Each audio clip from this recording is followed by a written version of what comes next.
So you do that. What makes you different? Roll the intro.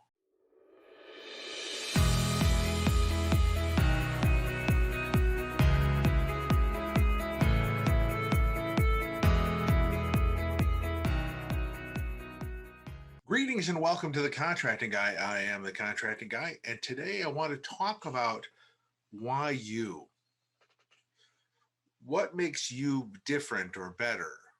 And perhaps this is the philosophical understanding of who you are as a business, because as you present your information, then it allows your buyer to go, okay, this is what they have.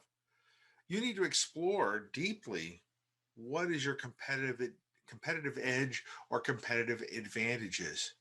What is effectively your secret sauce that makes this, that your work possible and makes you a step or two above the rest of your competitors. For most small businesses, unless they're really in an innovative area, their their work is pretty much repetitive or duplicated across the United States. So there's not much difference from one pencil to the other. And yet, we're being told that, we should go do business with a small business. Well, that's good, and we should. But what makes this small business different from that small business? So you're going to have discriminators across the decision cycle. It's never going to be, well, they have a pencil. What's the cheapest? Well, sometimes cheap is not going to drive the decision. So what is it that does drive decisions outside of price? Well, let me explore a few things with you and ask you to look internally. What in your organization makes you special, and why should I do business? Now, as a recovering contracting officer, I'll tell you the things that drove me kind of bonkers and and made me think, well, why wouldn't you just do this? Why wouldn't you just why not? Why not look at from the customer's perspective what this is? So let's take a look at that. Over the course of the years of my work in contracting, I had uh, kind of discovered, and I guess I'm not the first one to discover this, but that um, support after the sales is important. Now, generally speaking, lowest price, that's what you get. Now, growing up in that type of environment, you look at lowest price, but you don't look at what happens afterwards, after the sale is over with. Um, and that becomes, as I found, more important when I start making decisions to buy based on a very flawed decision making process like lowest price.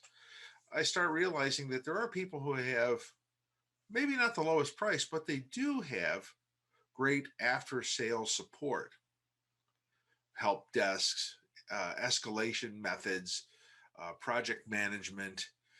They have means of being able to manage this to ensure that I'm happy, because their focus was my happiness. The belief is if you have a happy buyer, you're going to have a buyer who's going to come back and do business with you.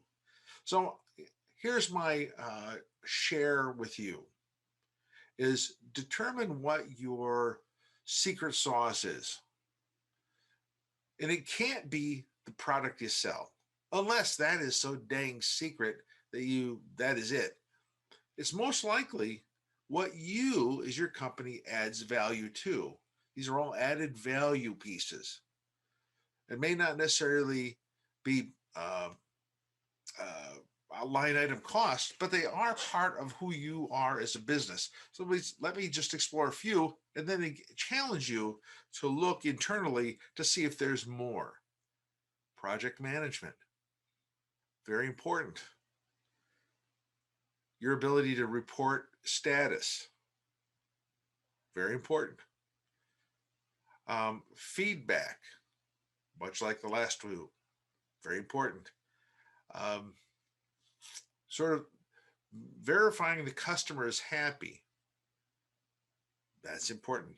Follow up. Taking a look at uh, other interests that the contracting officer might have, or the buyer might have, such as um, his general happiness. Are they happy with what you did, and would they recommend you to someone else or use you again? So you start looking at all of the things that could be added value that make you that move you up from everybody else to your level. You suddenly have something to work with. It's something you can brag about. It's something you can share with the contracting people of, such as, are you happy with your last customer or your last seller of that item, goods, or service? Well, here's what we do, and here's how we can help. Our goal is to make your job easier. Well, I don't know of anybody who would not welcome a phrase such as that. So I want you to think about these things, because that's the driver for all decisions. How is it going to make it easier for me? Do I have to tolerate poor performance just because of some other reason, whatever it might be? So with that being said, take a listen, process that, and look forward to talking to you next time. I am the Contracting Guy. I'm out. Thank you for watching The Contracting Guy. Please like, subscribe, and share the video. We'd appreciate that. This is The Contracting Guy. I'm out.